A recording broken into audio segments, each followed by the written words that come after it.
तर्क संग्रह इस ग्रंथ के गुण विचार के प्रसंग में रूप, रस, गंध, स्पर्श, संख्या, परिमाण, पृथक्त्व, संयोग, विभाग, परत्व, अपरत्व और गुरुत्व, यहाँ तक लक्षणों का विचार हुआ। कल अंतिम में गुरुत्व का विचार किया। उसमें बताया आद्य पतना समवायी कारणत्वम गुरुत्वस्य लक्षण। जो पहला पतन, पहले पतन का जो असमवायी कारण है वही गुरुत्व है। इस गुरुत्व के लक्षण के पश्चात इसी तरह का एक लक्षण करने जा रहे हैं द्रवत्व। उसमें भी ऐसे ही पद है, आद्य स्यंदना समवायी कारणम द्रवत्वम, आद्य स्यंदना समवायी कारणम द्रवत्वम, आद्य स्यंदना समवायी कारणम द्रवत्वम, आद्य स्यंदना समवायी कारणम द्रवत्वम, आद्य स्यंदना समवायी कारणम द्रवत्वम, आद्य स्यंदना समवायी कारणम द्रवत्वम। पृथ्वी जल तेजो वृत्ति, पृथ्वी जल तेजो वृत्ति, पृथ्वी जल तेजो वृत्ति, पृथ्वी जल तेजो वृत्ति। अच्छा, पृथ्वी जल तेजो पृथ्वी जल तेजो वृत्ति, पृथ्वी जल तेजो वृत्ति, तद्विधं सांसिद्धिकं नैमित्तिकं चेति, सांसिद्धिकं नैमित्तिकं चेति, सांसिद्धिकं जले, सांसिद्धिकं जले, नैमित्तिकं पृथ्वी तेजसो, नैमित्तिकं पृथ्वी तेजसो, घृतादावग्नि संयोगात् द्रवत्वं, पृथिव्यां घृतादावग्नि संयोगात् द्रवत्वं, तेजसी स्वर्णादो, तेजसी स्वर्णादो। इसमें लिखा कि आद्य स्यंदना समवायी कारणम द्रवत्वम। जैसे देखो पानी होता है अपने पास, पानी है या बहता है, बाद में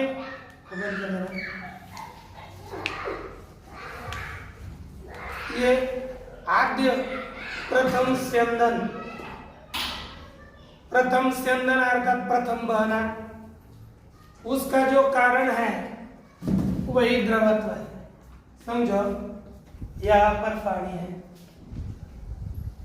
लेकिन यह पानी यहाँ से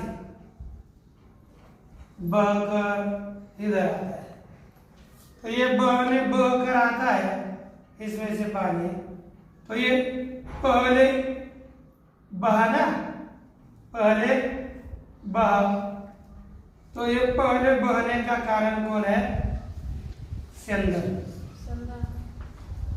पहले स्यंदन का अर्थात स्यंदन अर्थात बहने का कारण है द्रवत्व। वो द्रव है ना, पिघला हुआ है, इसलिए बहता है।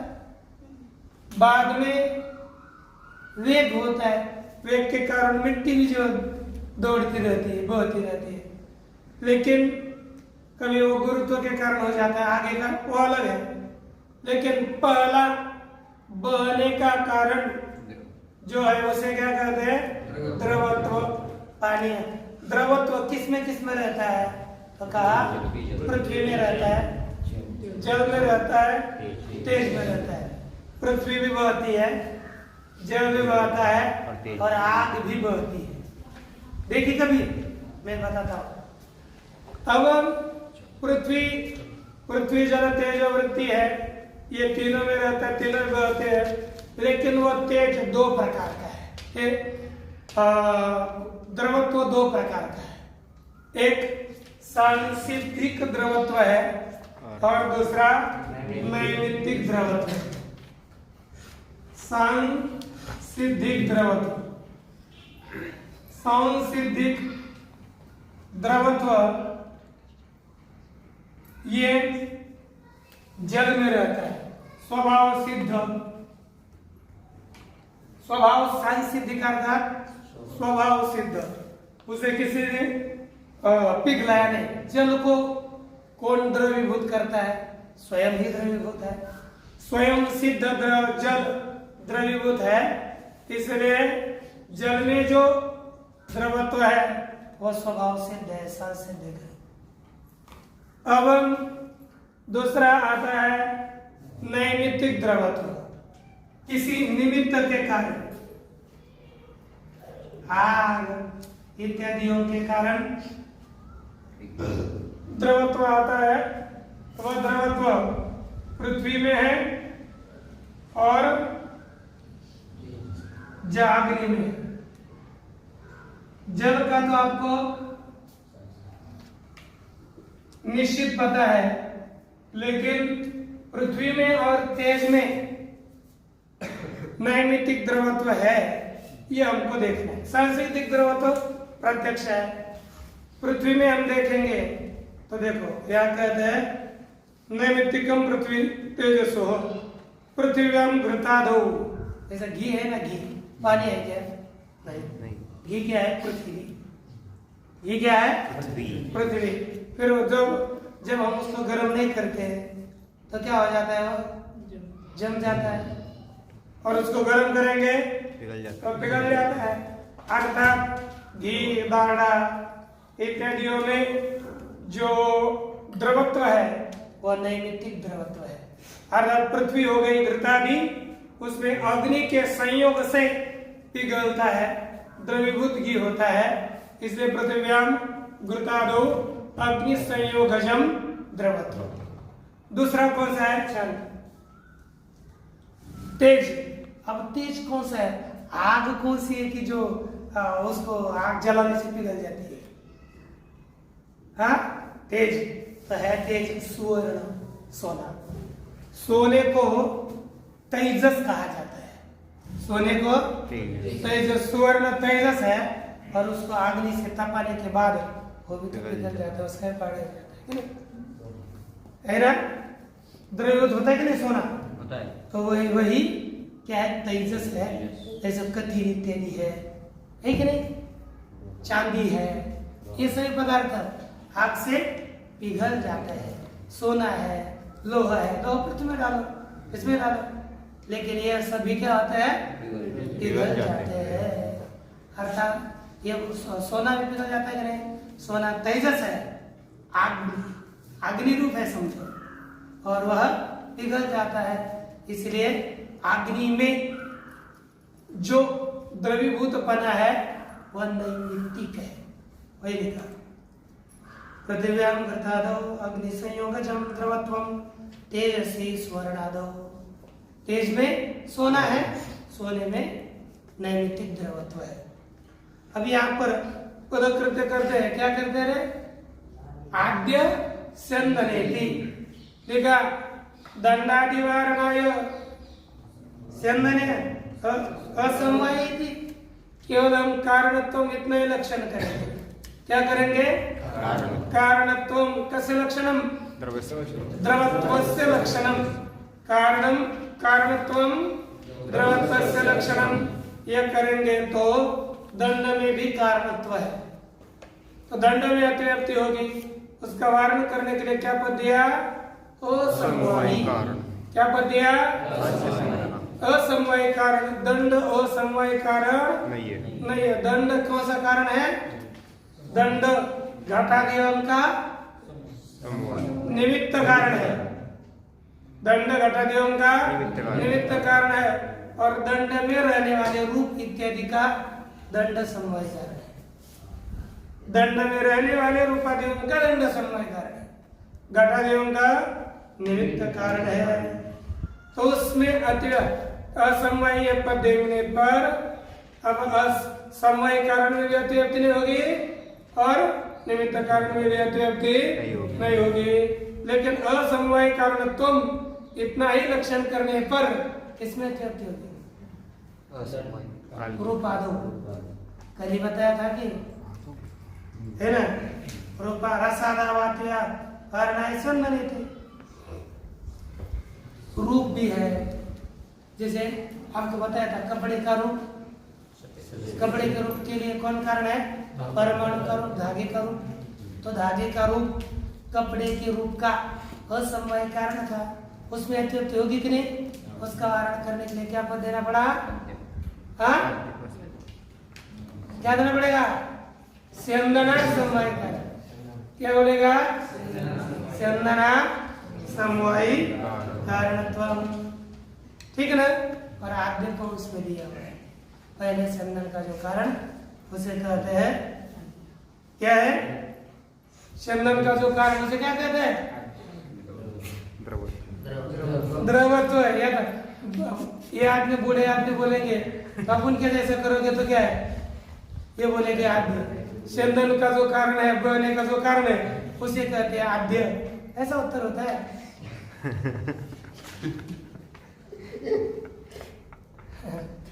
देखो हमारे बहने का जो कारण है वो कौन है? द्रवत्व। क्या है? द्रवत्व कारण है। बहुत विचित्र होती है। अब देखो दूसरा गुण दिया, कितना हो गया नहीं? दूसरा गुण है स्नेह। चूर्णादि पिंडी भाव हेतुर्गुण स्नेह। चूर्णादि पिंडी भाव हेतुर्गुण स्नेह। चूर्णादि पिंडी भाव हेतुर्गुण स्नेह। चूर्णादि पिंडी भाव हेतुर्गुण स्नेह। देखो अपने पास कीचड़ हो, माटी का ढेला बनाते हैं हम, भोजन बनाते समय आटा लगाते हैं, एक नहीं? ये चूर्ण है ना सब, वो मिट्टी भी चूर्ण है और आटा भी चूर्ण है। वो आटा क्या बन जाता है? पिंड बन जाता है। क्या बन जाता है? पिंड। तो चूर्ण का पिंडी भाव होना, चूर्णादियों का जो पिंडी भाव बन जाता है, गोल बन जाता है? चूर्णादियों का जो पिंड बन जाता है, उसका हेतु जो गुण है उसे कहते हैं स्नेह। क्योंकि आटा ऐसे चिपक गए, एक दूसरे जुड़ गए, क्यों? स्नेह के कारण। क्योंकि उसमें हमने पानी डाला और वो पानी में स्नेह है, इसलिए आटा चिपक गया। नहीं तो कैसे चिपकेगा? मिट्टी है, मिट्टी को हम पानी में ये करते हैं, ये करके उसका एक पिंड बना देते हैं उसका। चूर्णादियों के पिंड बना, पिंडी भाव अर्थात पिंड होने का जो कारण गुण है उसे कहते हैं स्नेह। देखो, और ये स्नेह किस में रहता है? जल में, जल मात्र, पृथ्वी में नहीं रहता। देखो आप घी बोलोगे, घी अथवा तेल है, डालो, आप तेल से आटा लगाया लग जाता है? नहीं। आपको तेल चिपचिप लगता है कि नहीं?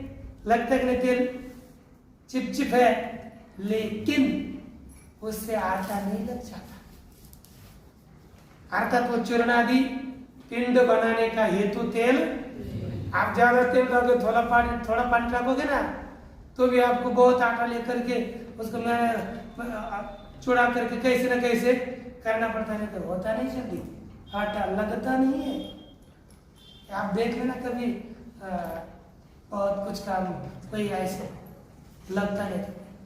चूर्णादि पिंड भाव का हेतु, चूर्णादि पिंड बनाने का हेतु गुण है वही स्नेह।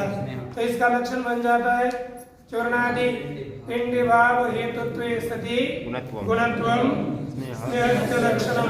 पुनर्वदन्तु चूर्णादि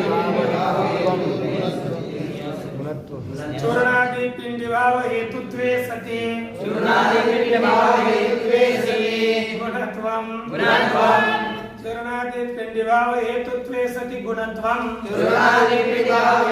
सति गुणत्वम स्नेहस्य लक्षणम।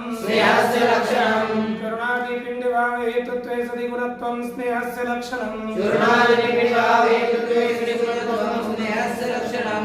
ये स्नेह का लक्षण किया। प्रदर्शित पढ़ो।